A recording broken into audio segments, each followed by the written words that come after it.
Hello students, आज हम लोग बात करेंगे टारगेट रिजोल्यूशन की कि किसी भी रडार सिस्टम में टारगेट रिजोल्यूशन क्या होता है और उसके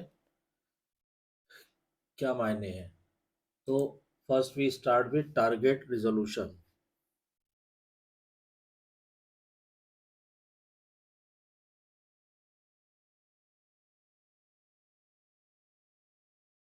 टारगेट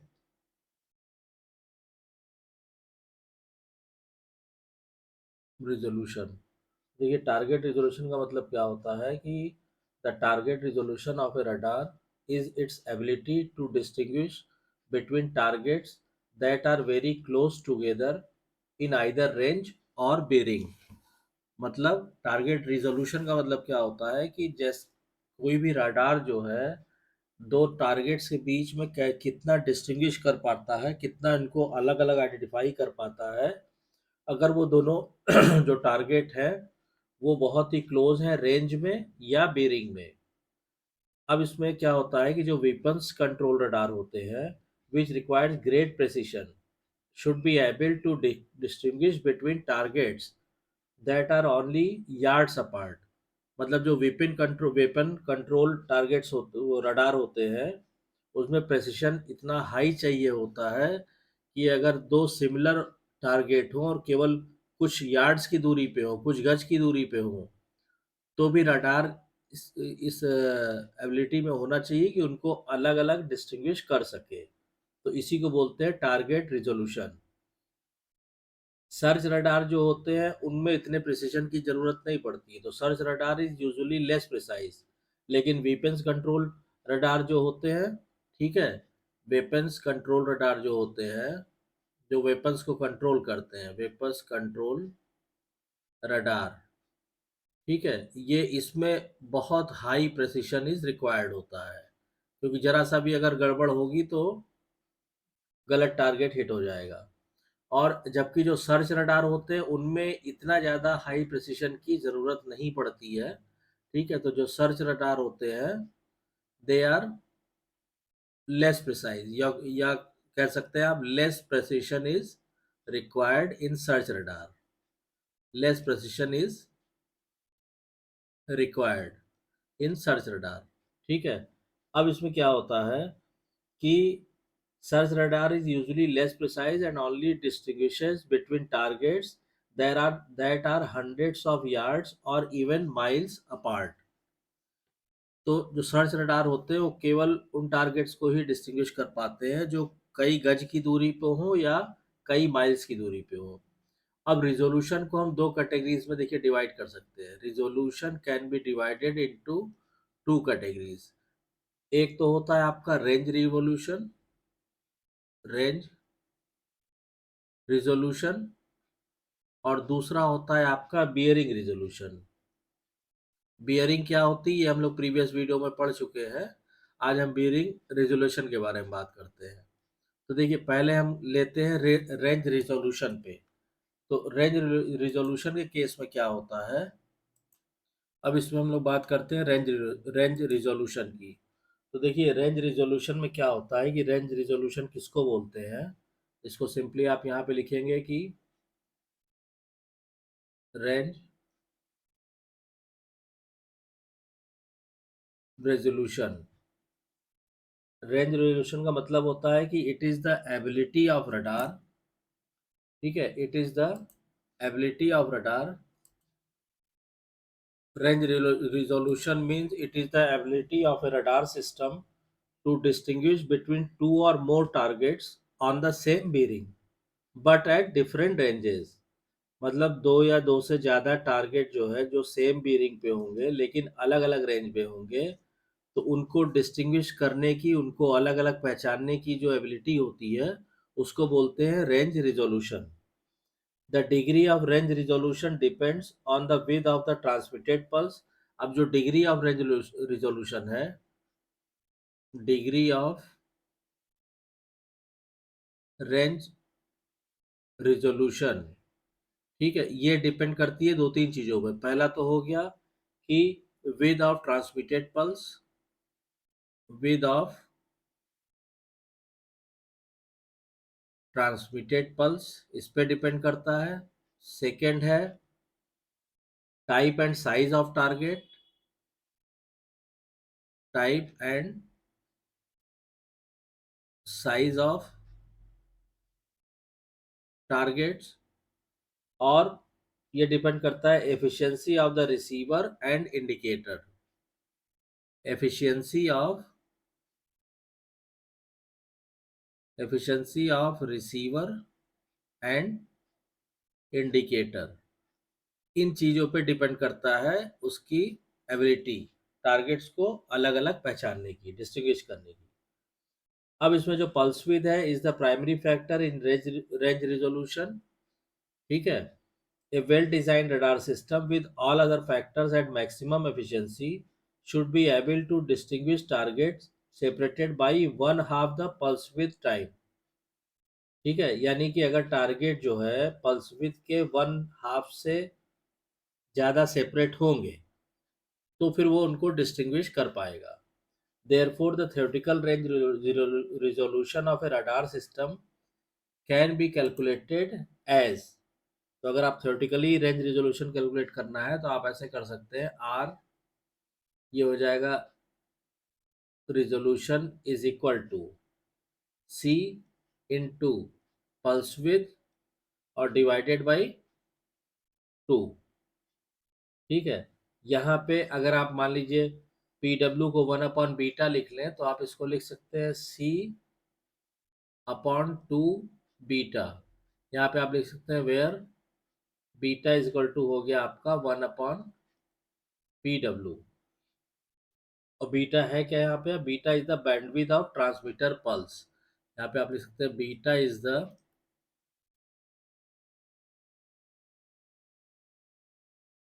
बैंडविड्थ ऑफ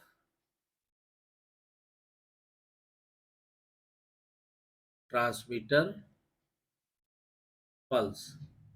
ठीक है, अब इसमें क्या, इसका मतलब क्या हुआ, अगर मान लीजिए हम एक एग्जांपल लेके आपसे बात करें कि for example if A radar system has a pulse width of 5 microsecond, यानी पल्स विड्थ दिया है 5 इंटू 10⁻⁻6 सेकेंड, 5 माइक्रोसेकेंड हो गया, और the range resolution can be calculated as, तो अब इसका अगर आपको रेंज रिजोल्यूशन कैलकुलेट करना है तो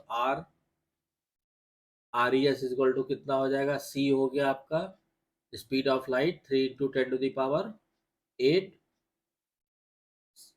ठीक है, इंटू 5 इंटू 10⁻⁻6 और डिवाइडेड बाई 2, ये आ जाएगा आपका 7.5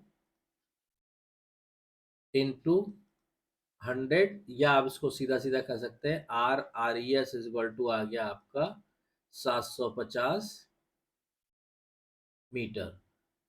यानी कि इसका जो रेंज रिजोल्यूशन आ गया इस रडार का वो आ गया 750 मीटर। मतलब कि अगर दो सिमिलर टारगेट जो है 750 मीटर्स की दूरी पे रखे हैं या उससे ज़्यादा की भी, तो वो उनको क्लियरली अलग अलग पहचान लेगा कि targets on the same bearing would have to be separated by more than 750 metre to show up as two targets on your indicator.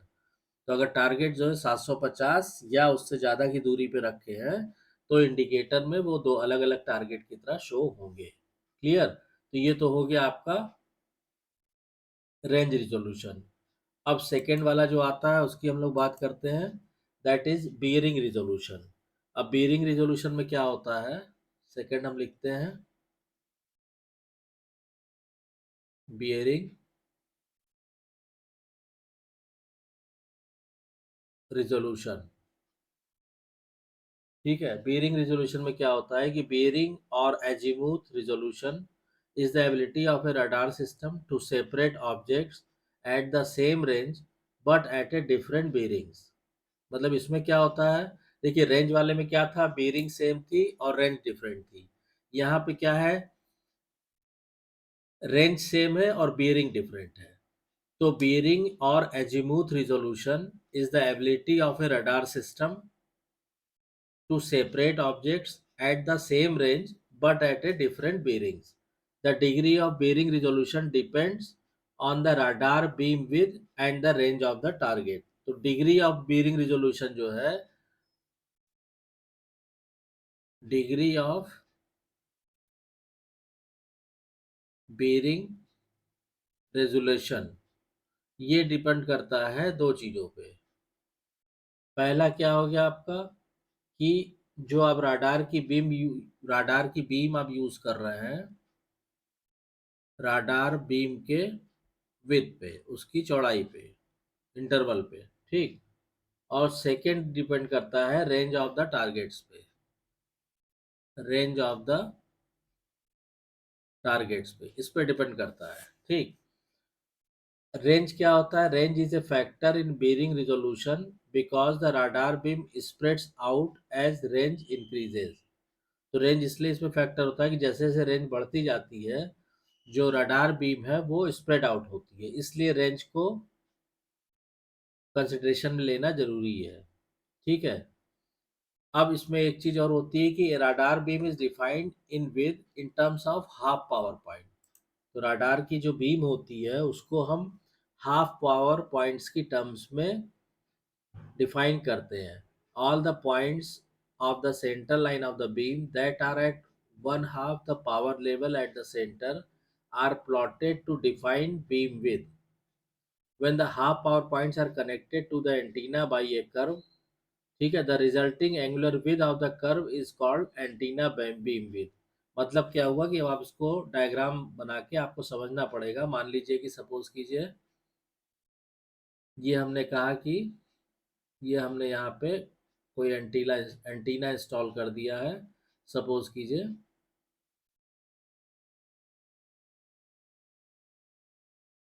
इस तरह, ये कोई एंटीना है, ठीक। अब इसमें बीम एक्सिस पहले हम बनाते हैं, तो ये हो गया मान लीजिए हमारा, ये बीम एक्सिस हो गई, ठीक। अब जो बीम के जो लोब आते हैं वो आपको मालूम है कि वो किस तरह आएगा, वो सपोज कीजिए इस तरह आया, और इस तरह आया, ठीक। अब इसमें हमें क्या करना होगा कि हमें हाफ पावर पॉइंट्स बनाने होंगे। तो सपोज कीजिए हमने हाफ पावर पॉइंट्स जो है, इसमें अलग अलग हमें हाफ पावर पॉइंट्स बनाने होंगे। तो चलिए इसको ही ले लेते हैं से ये, ठीक है। अब हमने ये बना दिया हाफ पावर पॉइंट, सपोज कीजिए।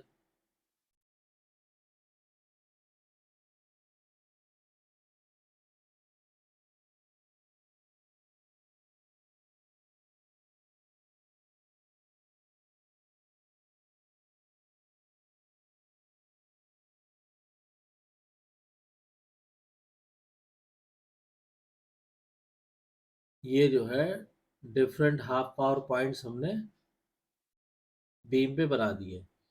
अब इसमें क्या होगा कि देखिए, अब इसमें हम क्या करते हैं, पहले हम इसमें टारगेट्स बना देते हैं, उसके बाद देखिए तो मान लीजिए कि यहाँ पे हमने लिया, ये कोई एयरक्राफ्ट से सपोज कीजिए यहाँ उड़ रहा है, ठीक। और इसका जो है ये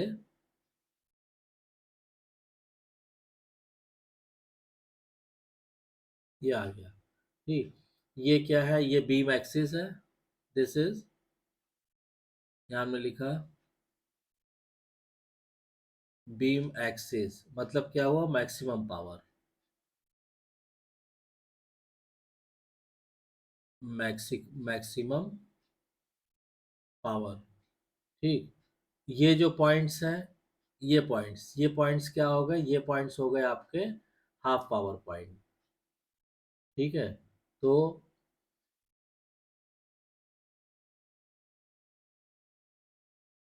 ये पॉइंट या हमने दिखाया, ये पॉइंट्स, ये क्या है? ये हाफ पावर पॉइंट्स हो गए, हाफ पावर पॉइंट्स, ठीक है। उसके बाद ये जो विद है ये क्या कहलाता है? दिस इज कॉल्ड, ये जो चौड़ाई है ये हो गया आपका बीम विद, बीम विद, ठीक है। उसके बाद एंटीना। ठीक है। अब देखिए इसमें जो आप कह रहे थे कि radar beam is defined in width in terms of half power points. All the points of the center line of the beam that are at one half the power level at the center are plotted to define beam width. When the half power points are connected to the antenna by a curve, तो ये जो जितने half power points हैं ये red colour के, इनको जब आप ऐसे कनेक्ट कर देंगे एंटीना से, ठीक है, तो when they are connected to the antenna by a curve, the resulting angular width of the curve is called the antenna beam width. तो ये जो विद आती है ये कहलाती है एंटीना बीम विद। ठीक है। The physical size and shape of the antenna determines beam with.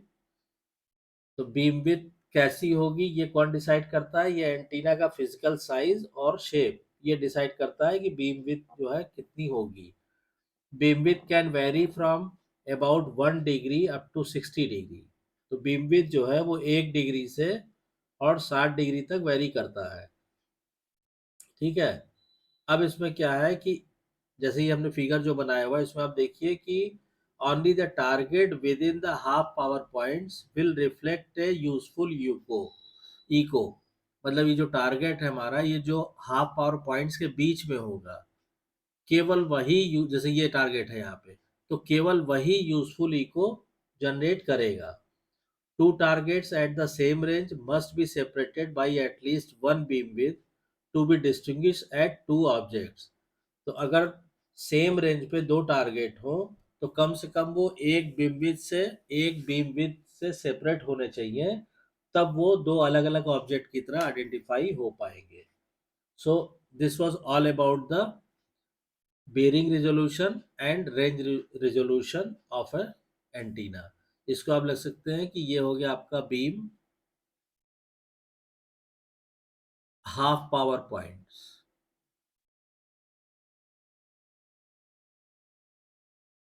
Clear?